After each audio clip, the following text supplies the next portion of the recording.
All right, howdy. Everyone hear me? Well, it's a pleasure to be here today.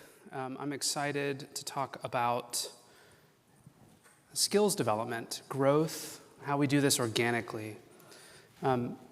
Just as a bit of introduction, my name is James Moughon. I'm the VP of Digital Products at Praxent. It's a fancy title, but I have an engineering background. So for the last 15 plus years, I've developed web applications, mobile applications, worked in content management systems, complex backends, done some DevOps along the way, a little bit of data visualization and BI as kind of a hobby. But currently today, my team is, I think, about 60 or so. Well over 2/3 of those are engineers. And when I started in my current role at Praxent, I was an engineering manager. We call them technical directors, so I was focused on architecture. And then I grew that into becoming the VP of engineering. And so that is just a fancy way. Again, I'm not trying to title whatever, but during that time, we had to ask ourselves a lot of questions. How do we grow I think we doubled in size in 2 years, amongst other things. And so how do we solve a problem where I can sleep at night, where I can think about how my engineers are approaching the challenges that they have on a daily basis and are learning from them and how they're growing from them. So we know that this to be a big issue in financial services and fintech because those decisions are critical.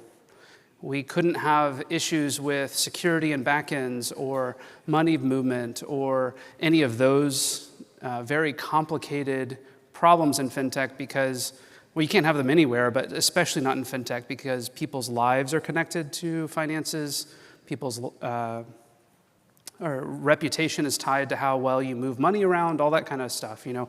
So we know this to be the problem, and we began asking ourselves that question because we had a bunch of structured, what we thought were purpose-driven examples of how we were going to build engineering teams, how we were going to develop them.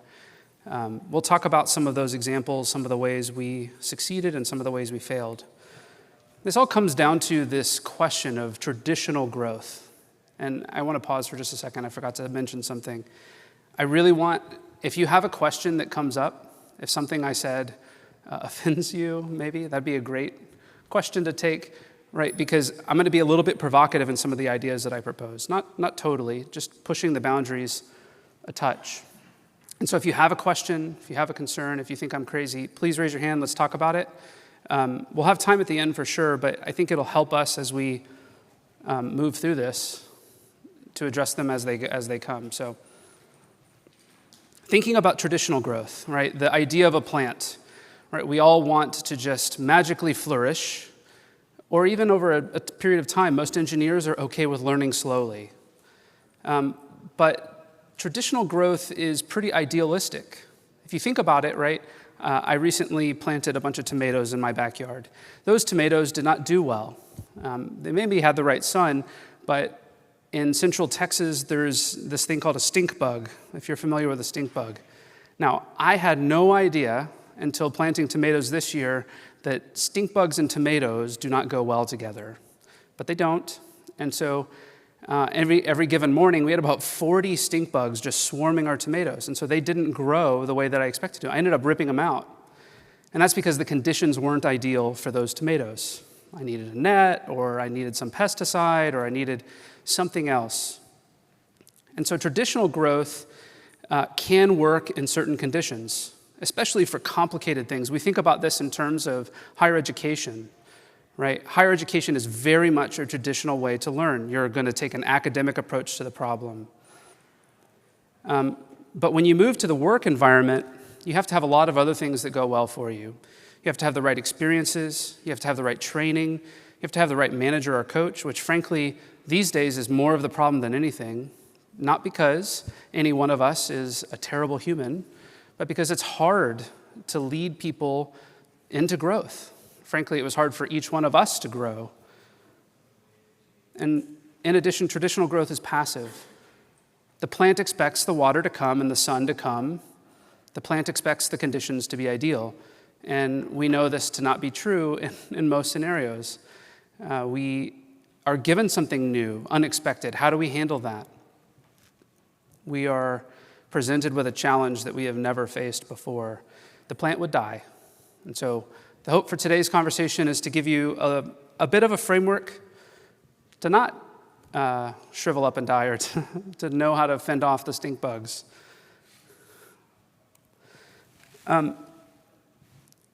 There is a concept that Gallup actually found in 2016.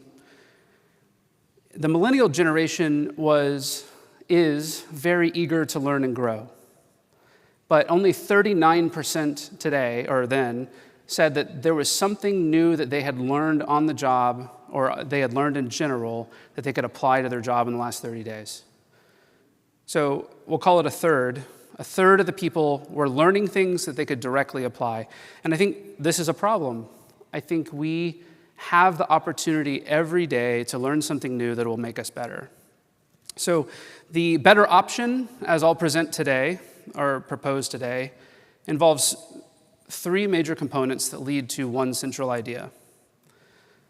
First, we all need to be encompassing feedback into our careers and into our jobs. It is crucial. It is the water, it is the fertilizer, sun, something like that. We need to have a continuous improvement mentality towards how we're approaching our jobs and the skills that we have. And then lastly, we need to develop a culture of learning, both for ourselves and for those around us, because the reality is what we need to learn tomorrow, especially as engineers in financial services, that's going to change. Web3, you name it, security compliance changes, the way money moves, RTP, there's so many things being added to the equation that if you're not constantly challenging yourself, if you're not constantly learning, you're falling behind. But all those things really lead to on-the-job growth. And this is the central tenet. I know this sounds maybe not that novel. People everywhere want to think about how they can grow on the job. And I would just propose that if you apply the three things around the circle, you're going to grow on the job more than you ever have. So let's talk about each one of these. So just really quick context for the content. We're going to talk about feedback, giving it and receiving it, because if there's one thing we all know in this world is feedback is hard to give and even harder to receive. We're going to talk about continuous improvement and how we can leverage daily habits to help us grow, and a culture of learning, how innovation and community tie together. And then along the way, I hope to share lessons learned, how we've figured some things out and maybe have some areas to grow ourselves, as in Praxent, which, by the way, I didn't say what we do. I'll stick that at the end. And I would say feedback is growth. And yes, we are going to talk about feedback. There's some things that we learned. We did some research ourselves. When it comes to feedback, we were failing at feedback. And I have a case study at the end of this, but it all has to do with cycles and frequency. And the data backs up that ongoing rather than annual progress feedback, so something you're going to do much more frequently, is much more impactful. So if you're only getting progress reports on an annual basis, you're missing out on so many different opportunities to learn. We also know from research that team members that receive frequent feedback are 3.2 times more likely to do outstanding work. So we're scaling their ability to do that work. Team members that receive frequent feedback are 2.7 times to be more engaged. So again, we're just talking about feedback, but it's leading to this exponential scenario, 300% in each way roughly here. And then 68% of employees who receive feedback, receive accurate and consistent feedback, feel fulfilled. So feedback begins to solve that question that we saw, or that problem that we saw with millennials at the beginning. Show of hands, who's good at giving feedback? And how do you know that you're good at it? Anyone? You're good at feedback? Sure. Okay. What's one way that you know that you're good at feedback? I will receive it from somebody that I trust and that I care about and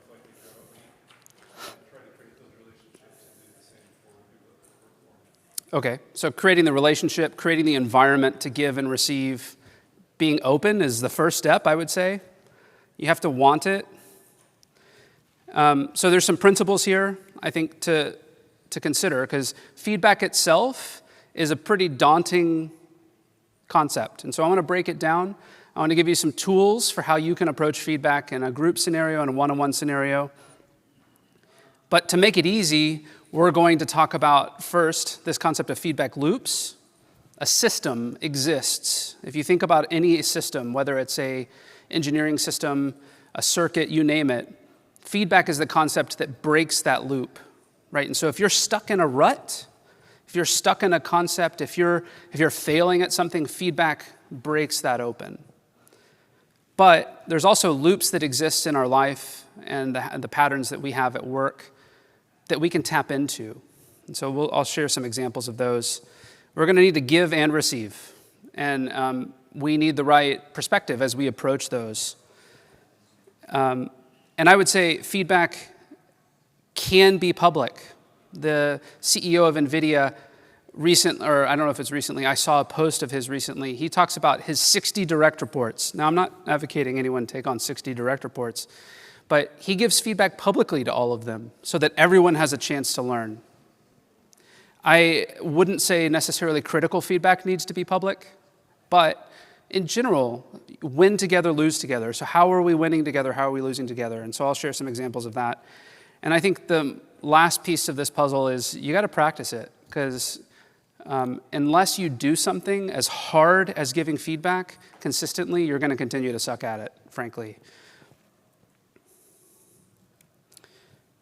Go forward. Okay, so let's talk about feedback loops. I'll skip ahead here. So here's some ideas, right? So on a weekly or semi-monthly process, you have some opportunities to immediately enter feedback into your work process. So we all do retros. We all have manager, or some of us have manager one-on-ones or some kind of one-on-ones if we are managers, then back down to our reports. We can leverage proactive outreach. We can leverage the SDLC process itself, the software development lifecycle process itself. And so each one of these things gives us the ability to quickly tack on some component of feedback. How are we measuring some definition of success? How are we communicating to our team members, managers, et cetera? Maybe on a quarterly basis, you can have self-reflection, or there's maybe a quarterly evaluation. Those are good cycles, timelines for you to consider. How have I been performing? How have I been doing? We at Praxent actually have that methodology employed. We have a tool, which I can talk about later as well, called Lattice, that allows us to build in a quarterly reflection. We ask 5 simple questions or 3 or 4 simple questions, both to managers and to employees. How well do you feel valued? How valued is this person? What is the thing that you're most proud of in this quarter? What is the thing that you're least proud of, or what was a low point in this quarter? And I think we asked managers a couple other questions. How well do they get it? How well are they fitting in? Things like that. And then annually, we have annual reviews still. We do those, but they're not the sole source of our feedback that we give. They're only one piece. But that leaves to compensation discussions, other concepts, how they're fitting in more globally, or work anniversaries. We celebrate those at Praxent, but it's an opportunity for each of us to think, hey, that's another year under the sun at this organization. What can I do there? So I think I broke this slide. I did. Oops. So I'll propose one concept here as we think about one-on-one feedback. There's an organization out there that has developed this tool. It's called Situation Behavior Impact. And this is a script, if you will, for feedback. It's helped me personally give feedback to multiple team members of different levels in our organization. And it's helped our ops teams and others as they're helping facilitate feedback. But the principle here is you can describe the situation. So situation, describe the specific situation in which the behavior has occurred.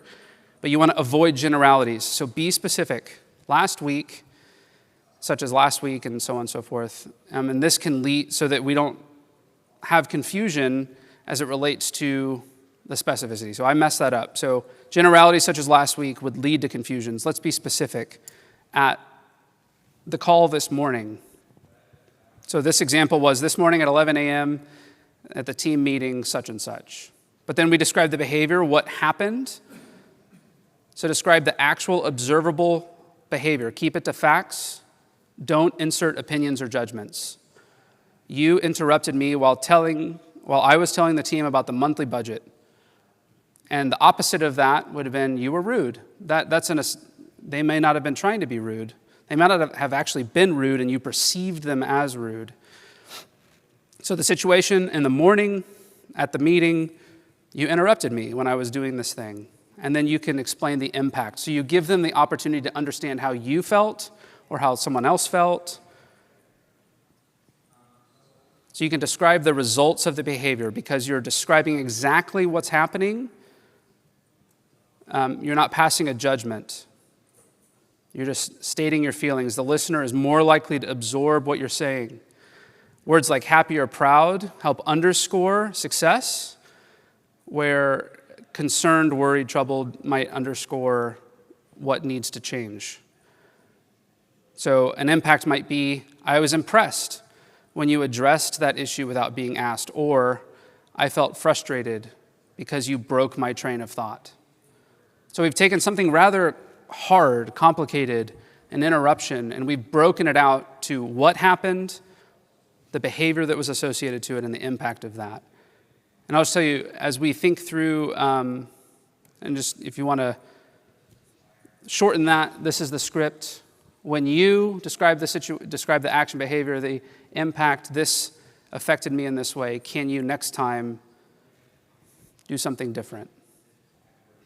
Ask in the chat or something, So when I hear a complaint from my team members or my teammates, or when I notice something that's going on, this is the script that I use personally, or something similar to this. Or I will tell my team member, hey, remember, we have documentation on how to give feedback.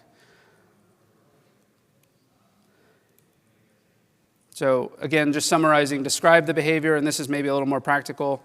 When you gave Jane advice on the test coverage, describe the impact. This helps her and us as the team produce better tested code. Thanks, keep it up. Or, hey, could you be more specific next time? Okay, I've hit that now several times. So let's talk about requesting feedback.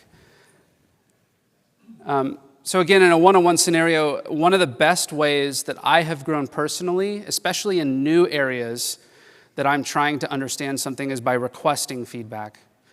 So it could be as general as, do you have any feedback for me? I would say try to be specific. In this meeting this morning, how did I handle this topic? But also it helps if we think about it in real time. And I'll say real time because that's hard. It's near real time. So if you're asking for feedback on a meeting that you had this morning, don't ask about that next week because someone has ate, slept, worked on something else since then. Try to do that in the same day. Memories are unreliable and people forget. And then the last piece to this puzzle is ask the most relevant person. So if you know someone else to do something well and they happen to be on the call with you, hey, how did I handle that? In my case, that sales thing. Or engineer, ask the engineering manager, how did I explain that architecture?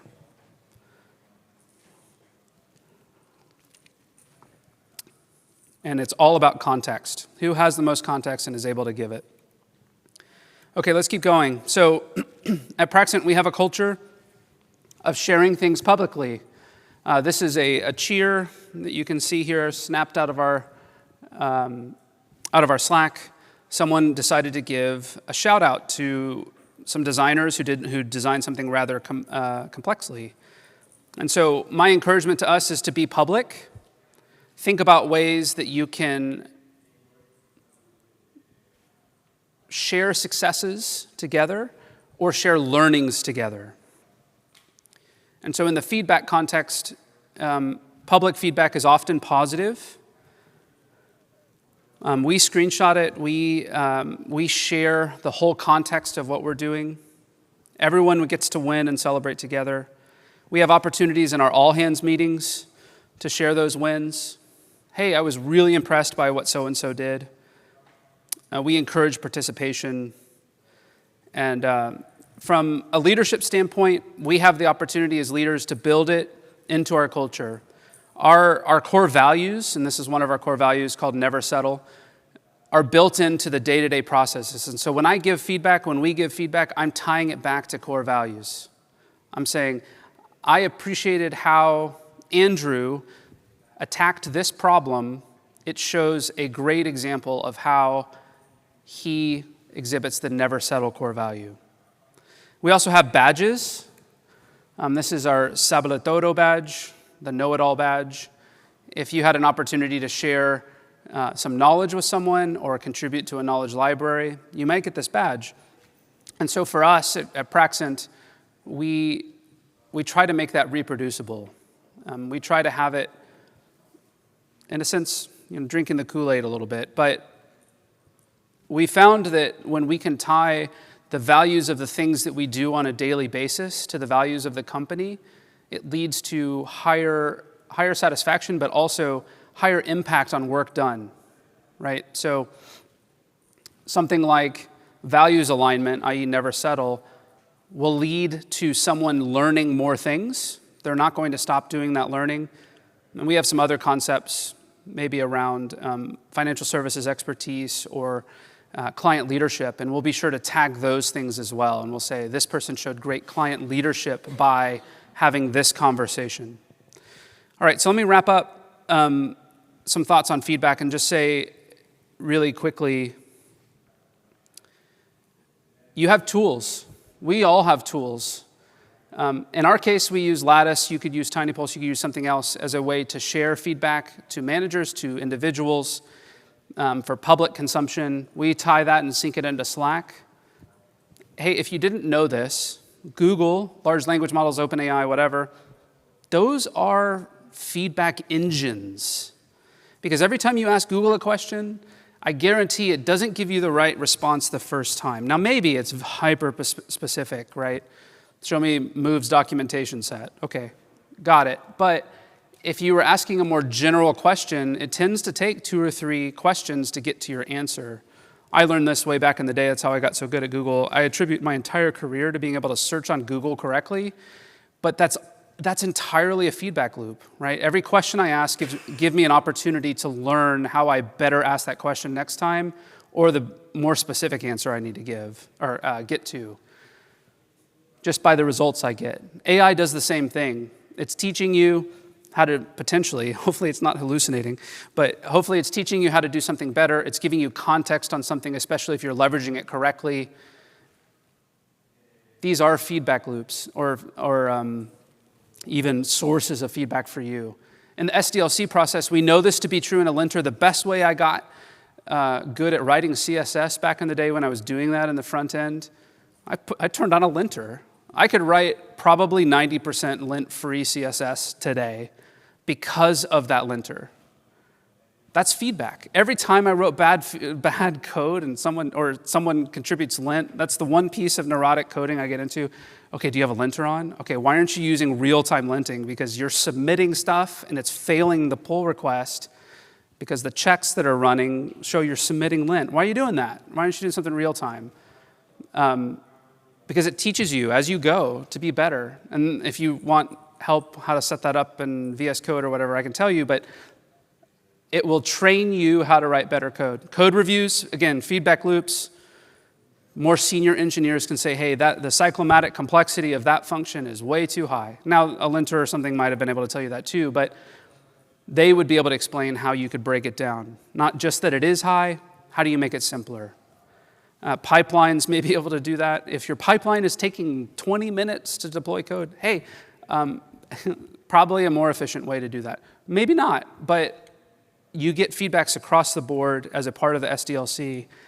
And let me just say, if you're bucking against that stuff, if you're not choosing to optimize around every corner, you're failing at understanding the whole point there. Okay, so that's all great. Feedback, we got tools. I want to share a bit of a case study here.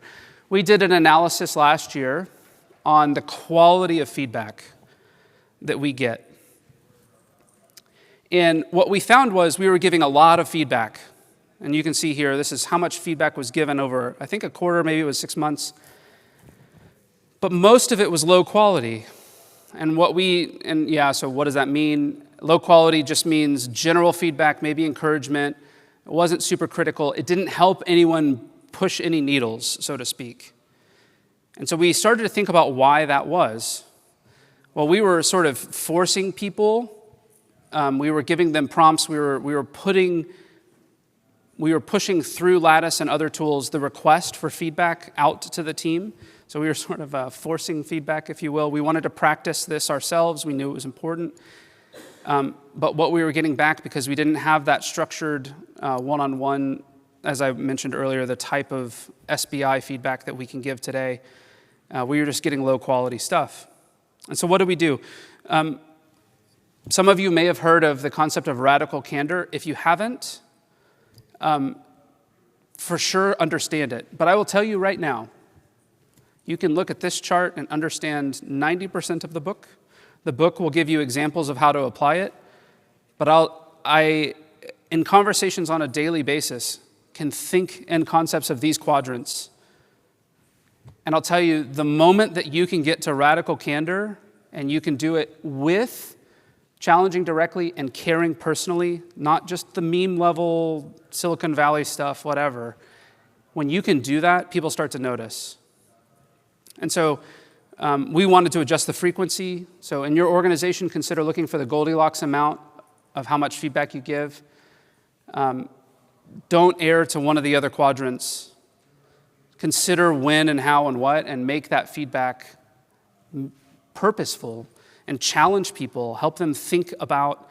So that annoying thing that someone does all the time, has anyone ever said it? So I had a colleague, had his mic low in Zoom, we're a remote organization, had his mic low in Zoom. Like 4 months, no one said anything to him until I was finally on a call with him. I said, hey, what's up with your mic? He's like, I have been on dozens of calls and no one has said anything until you said something. That's a simple example of a stupid bit of feedback, but it might have made an impact on his client calls, or whatever. So don't be a jerk, but think about it, right? Think about ways you can do that. So I'm going to try to go a little bit faster because we're running out of time. So let's think about continuous improvement. Habits, good habits, are better than goals. I'm going to explain why.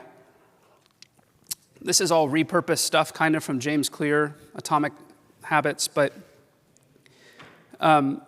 goals are a thing into the future that everyone wants to hit. So you and I could set the same goal of becoming professional soccer players, but only these guys on the screen ever were. And so we would both have failed potentially at that goal. I don't know, you may be the best soccer player in the world. But habits prepare you to win. And so if we both set out to be professional soccer players and I had better habits to do so, I have a much higher likelihood of achieving that goal. But successful and unsuccessful people share the same goals. Habits lead to constant improvement. James Clear's primary purpose in saying that is you can be 365% better in a year if you're changing 1%, versus you hit a goal a year from now. What percent better are you for that? Now, I'm not saying don't set goals, but focus on the habits, because they're the things that lead to you to achieve those goals, leading to you achieving those goals. And goals are single accomplishments, and habits are something you can do on a daily basis. So you get those little hits of dopamine on the way. Hence, habits produce continual happiness. Goals force you to put off happiness into the future.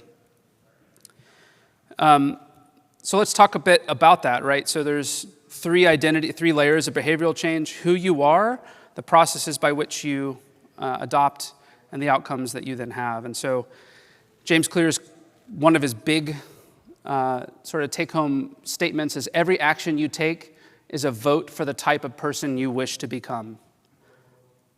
And so I would say for our organization, and I'll share an example of this in a second, for how we built habits into what we do on a daily basis, it's about the habits and the repeating of those habits that have allowed us to significantly deliver better as an organization.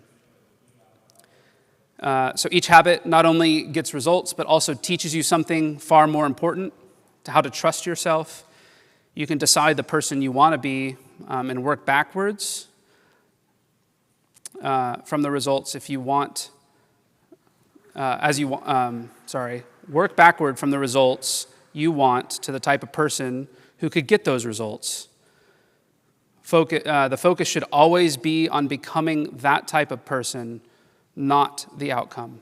So it's who you are and how you get there. Let's talk about a bit of a problem that we had at Praxent. This is Q1 of 2023. Our goal as an organization is to hit 95% of what we call commitments. And so they're typically sprint commitments. And this quarter, we were under our expectation. We hit 93. It was first quarter ever, only quarter since. And so we asked ourselves a bunch of different questions. What were the root causes of these challenges? How can each team member help prevent these challenges based on their role? How can we communicate and reinforce the expectations over time? Okay, you can probably review this, but roughly it's how do we proactively monitor the risks that lead to these failures? How do we set expectations along the way? And so we found 7 specific things that we call the 7 hazards that led to this failure in delivery in our organization.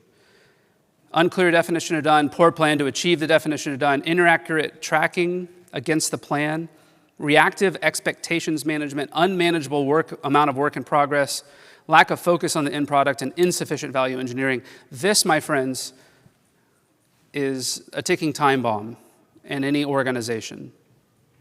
It leads to inefficiency, it leads to problems. And so what we did is we set a bunch of expectations. We call it an expectations framework. I'm not pitching it, but what I would say is you should consider the expectations that you have for your role and roles around you. And I have, I think, some slides later that'll go over this a bit more succinctly. We now have a tool that helps us measure them, so we can ask these sets of questions. How well are you doing on this expectation on a sprint cycle? And then we can report against them. We can aggregate that up. So let's talk about that. There's a template here that I would propose for each one of us. And I can go in, if you're curious about those expectations and the details there, I can go into that afterwards or later. But I would say your template for improvement is to, A, understand the expectations, set them, evaluate yourself against them, and then report on them, whether it's to yourself, to your manager, to whomever. So determine definitions of success. So for us, it was sprint commitments met. Could be on-time delivery, it could be no kickbacks, could be a successful release. Determine the factors that drive that success. So it might mean we plan the sprints better, we make sure we have ample test coverage, or a better release plan or process. And then we want to make it easy. So how do we set some of those expectations? So maybe validate the technical dependencies such as APIs, and or access to those APIs as an easy way to prevent a delivery issue. Conduct end-to-end testing locally to limit QA kickback. Might be a way to prevent the kickback problem there. And then the last one, making it easy, again, deliver daily demos. First on Jira tasks at the beginning of the sprint, and then in-progress features on the local machine. And so maybe that helps you get to a successful release. These are all different examples in our expectations framework of how we're mitigating some of those challenges, or the reverse of that, how we're assuring success in each one of those areas. So then we're going to want to report on it, right? Evaluate. So figure out what that metric is for each of those problems. Keep a log. You can keep a personal log. Take time to perform retrospectives. Think about what's going well and not going well. Why is the pipeline taking 20 minutes? Ask for feedback. Solicit that from your team members. How well am I doing on my code reviews? What's the quality of my code? How well am I describing the technical requirements for the stories? Am I making it easy for you? Share with people. Share with your project managers, your boss, your team members. And so, how are we doing? Well, this year. In quarter one, we exceeded our expectations. In quarter two, we're meeting our goal, just below, though, of 100. Our goal is 95%, by the way. And in Q3, we're at 100% so far. It's an imperfect measure, again, sprint commitments, but it's the way that we're tracking it currently. All right, so last, and certainly not least, you want to create a culture of learning. Learning, similar to growth, is something that you shouldn't wait on. So don't wait for the class. Class-based learning has, especially in our work and in our daily lives, has a limited impact. Some of us in this room might be academics, and some of us may need to be academics, especially as you're approaching the lower end of problems. I want people who are creating algorithms to be massive nerds in math and whatever, and statistics. No offense to nerds in the room, myself included. But it doesn't mean that we can always just learn things in a book-smart way. You can choose to read a book, and it may give you good ideas, but until you start applying those concepts, you're not going to be growing from them, right? You're going to have knowledge that doesn't lead to fruit. So taking a guide, taking an understanding, and applying those trends or those ideas tends to be more profitable. I'd much rather take something like let's say I want to play with OpenAI, right? Well, let's think about a way that OpenAI can begin to help me. And I begin to test that theory immediately. And then I look for people that are doing it ahead of me, and maybe I have an opportunity to talk to people who are doing it behind me, but in either case, I'm learning new things. And so I look for guides, and I forge a path, right? And maybe I get to show some people along the way. Okay, so again, we're talking about learning and how we're doing it. So I think this is maybe not the novel thing, but you want to step up to the plate. Also, go Stros. Are you taking work from the next most senior team member? Someone says to me, they'll come up to me and they'll say, virtually that is, they'll say, James, how can I grow? I said, well, what are you doing to take work from the next senior most team member? This is the first question I ask them. So what is the senior on your team doing? Well, they're documenting all of the requirements for every sprint. In the tickets, they'll say, here is what the designs say we need to build, and they'll break that down for the team. I say, okay, great. Why don't you take one ticket in the next sprint? Tell the senior, next sprint, you're going to do that once. Just one ticket, not all 20 or whatever. But by taking that work, that frees, then that senior only needs to do 19. I'm making that up. But you begin to practice something that's beyond your skill set. Are you asking or giving, in some cases, new challenges to people? So if you're stuck pumping out the same components every time, maybe there's an opportunity for you to just ask the question to your team, what is a more challenging thing I could be doing? Or I see this person doing this, can I do that? Maybe it's not the most senior person, but it's a different kind of challenge. How are you pushing that? In what ways are you trying to make an outsized impact in your organization and in your work? So if you're an 8 to 5er, and no offense if you are, I get it. A lot of us have been there or can be there. And I'm not saying you have to work more than 40 hours to make an outsized impact, but if you're only worried about punching a time card, you're not considering growth, because there's so much more to it, right? You want to understand what the company's doing and why it's doing it. You want to buy into the concepts of what in my case, we're an agency, so what my clients are doing, and understand that deeply.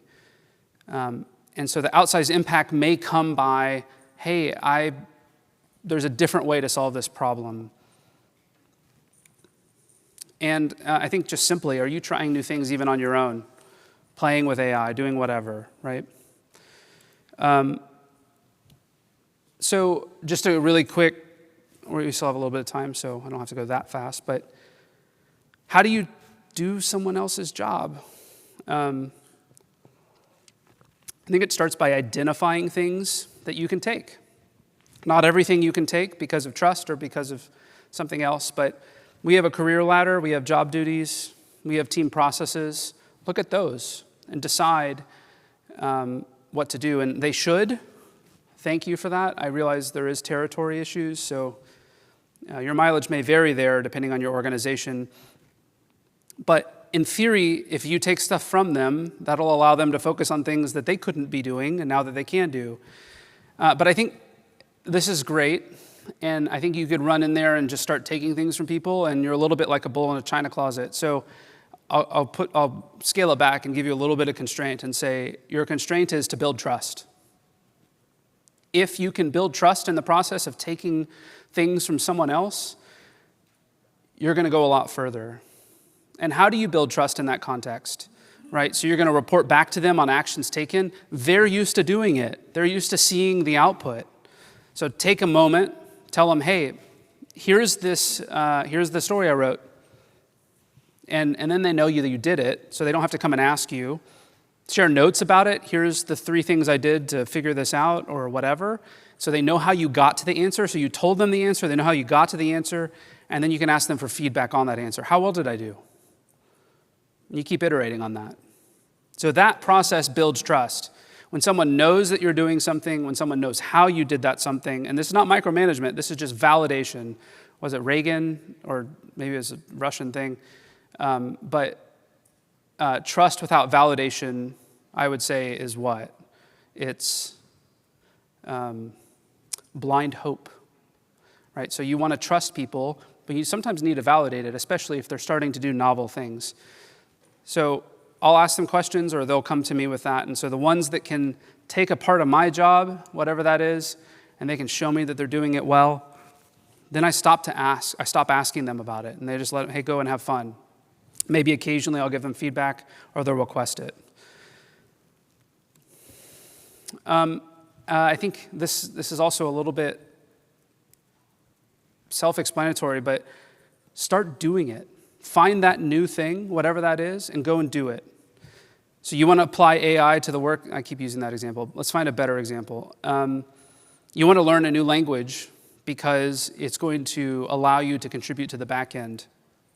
Don't ask for permission to do that. Well, maybe do, but in our organization, you don't have to ask for permission to do that. You just take it up. You go do it. You want to learn Go because that's what the back end's in, but you've been running in React for so long? Great. Figure it out. Take it on. Go do it. You get a chance to do that. And then as you figure it out, maybe document it, right? Document what you learned so you can bring others along. Boil that down to maybe core concepts along the way. Provide notes. And as you share that, right, and as you share what you're learning and how you're doing it, be accessible. So we, at Praxent, we give everyone the chance to pick up something new, whether it's back end, front end, whatever. We give them constraints. You gotta contribute at a high level, and we check in on them. But we also give them the ability to report that back to the team. How well are they doing?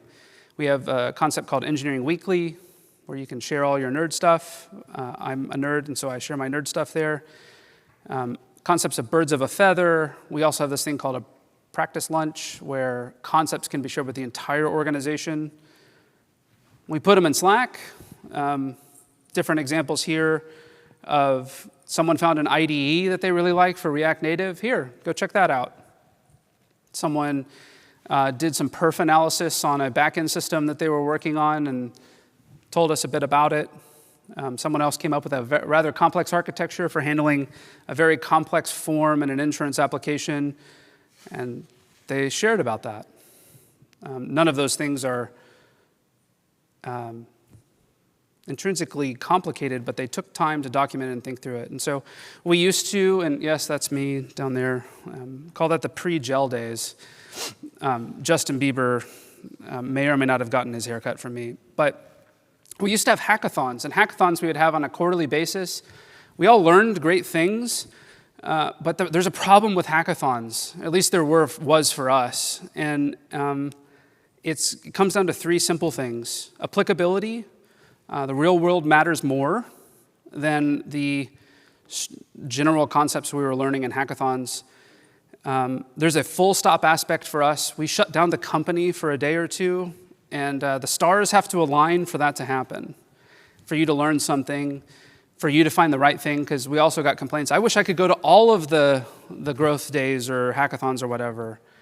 And then there's a frequency problem. These were happening quarterly, so if you only get a chance to learn something once a quarter, something new, there's a challenge. And so I think hackathons taught us that we want what we learn to be applicable quickly. Again, that first question, how quickly can you apply what you learned in the next 30 days, and so on and so forth. We didn't want it to be show-stopping as we learned, and then we want it to be frequent. We want it to be every day. I want to learn something new every day. I was on an interview, was it Friday, and someone mentioned something new that I had never heard of. And it was neat because I had struggled with that problem. And it was an interviewee to our organization, someone much lower than me. Simple example, and anyway, but I think I'll just wrap it up here really quickly and say that with feedback, you want to practice it, you want to iterate on it, you want to get good at it.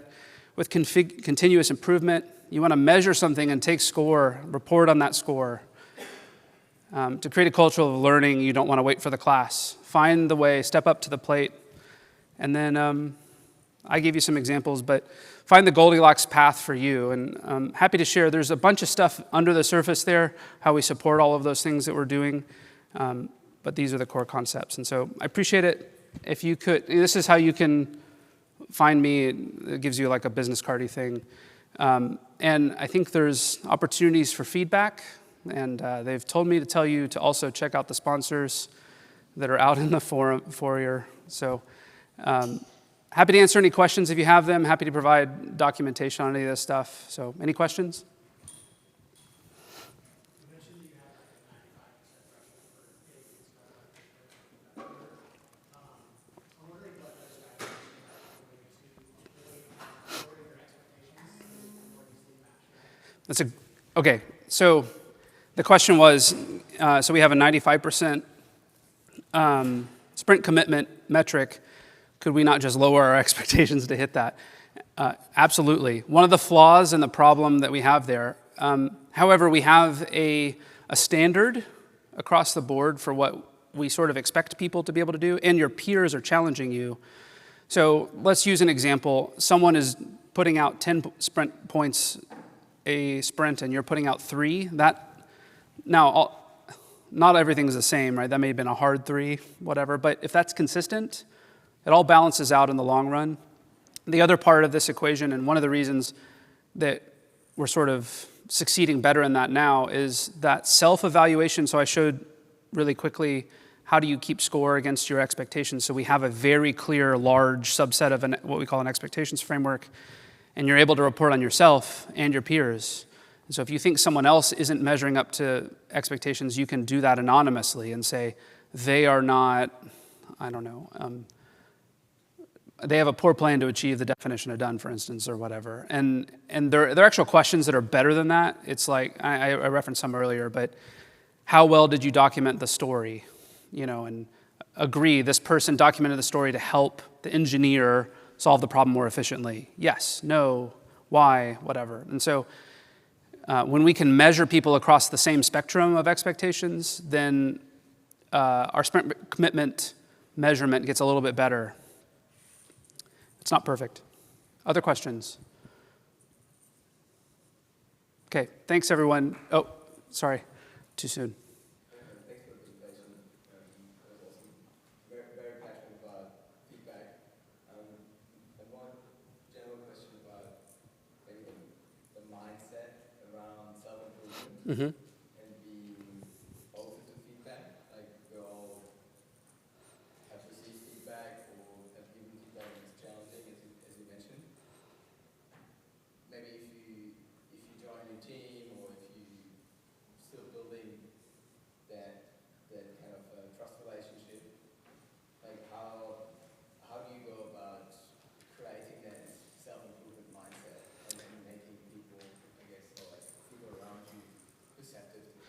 Okay, so how do we make people perceptive to feedback? How do we create growth mindset? There's two challenges there. The first is on the inbound.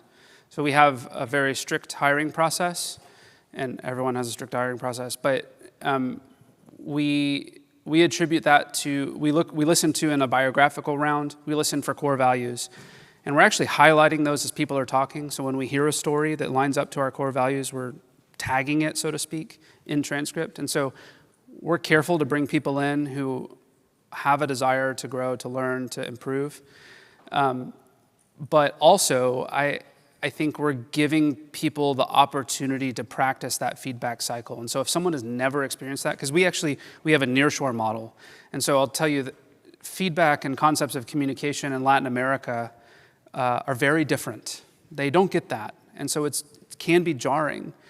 But we sort of have that structure, that simple framework for the SBI model for how you're going to give feedback.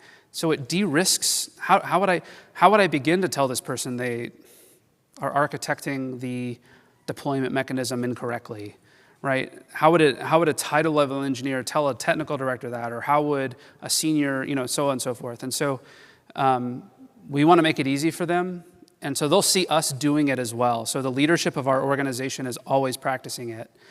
And I think that's part of it too. So I practice what I preach. I dog food that.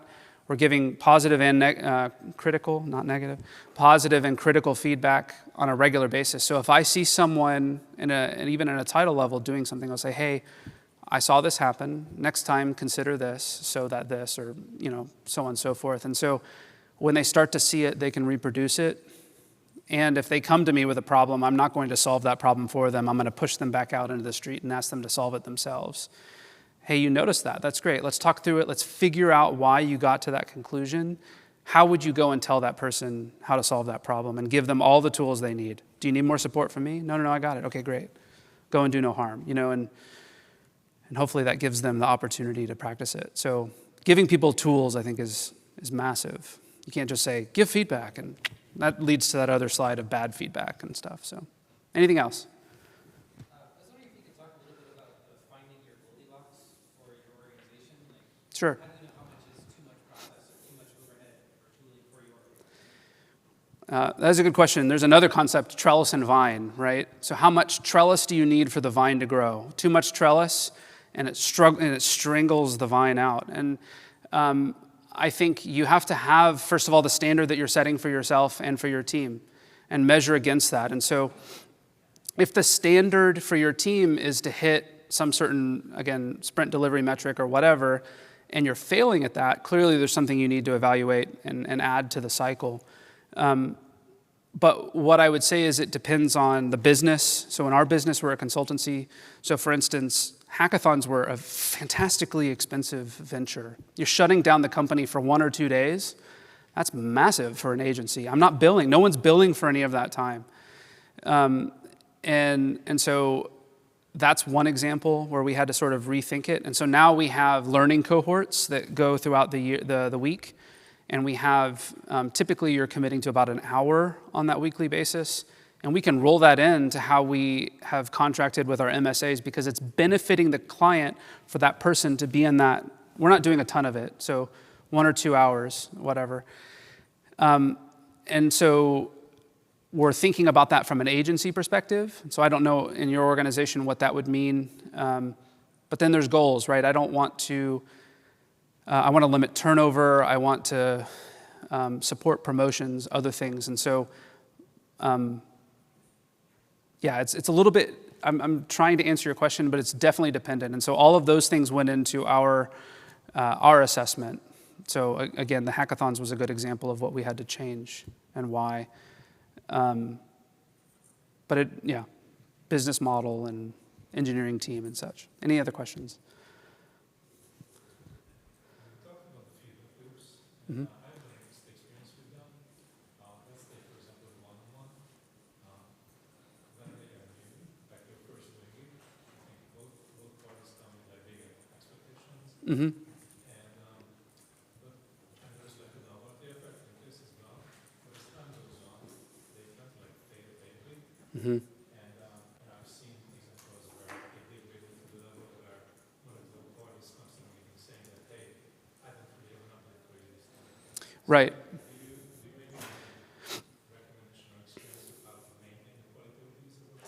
Yeah, so the question about one-on-ones and their efficacy, especially over long term, that's one of those other areas you want to make it easy. So I talked a different example of making something easy, but give them a structure for that. So one of the ones that I heard recently was, I want to come prepared to show up to my one-on-one with at least 2 things, or 3 things, 4 things maybe. What I worked on in the last week, what I plan to work on in the next week, and my biggest success and my biggest low point over the week, as an example. There's a lot of content in those 4 ideas that demystify the process of how that one-on-one can go. Because that manager can give feedback then, hey, oh, you were working on that? We needed you over here. Or, hey, that looks great. Oh, well, you did that thing? Oh, that's awesome. Let me give you more of that, or whatever. And the low and the high lets you focus on, again, a success or something to improve, right? Oh, I didn't realize that happened with so-and-so. Do you need help thinking through why they spoke to you that way in that meeting? So find ways to, we call it, in some cases when we're having fun together, we call it scheduled or systematized fun. And the same can go for one-on-ones. Give them enough structure, that trellis and the vine concept, so that they can flourish. If you tell everyone, go have one-on-ones and have fun, and you don't really help them through it, then the vine will wilt, so to speak. Anyone else? Other questions? Thanks. 3 minutes to the next thing. So.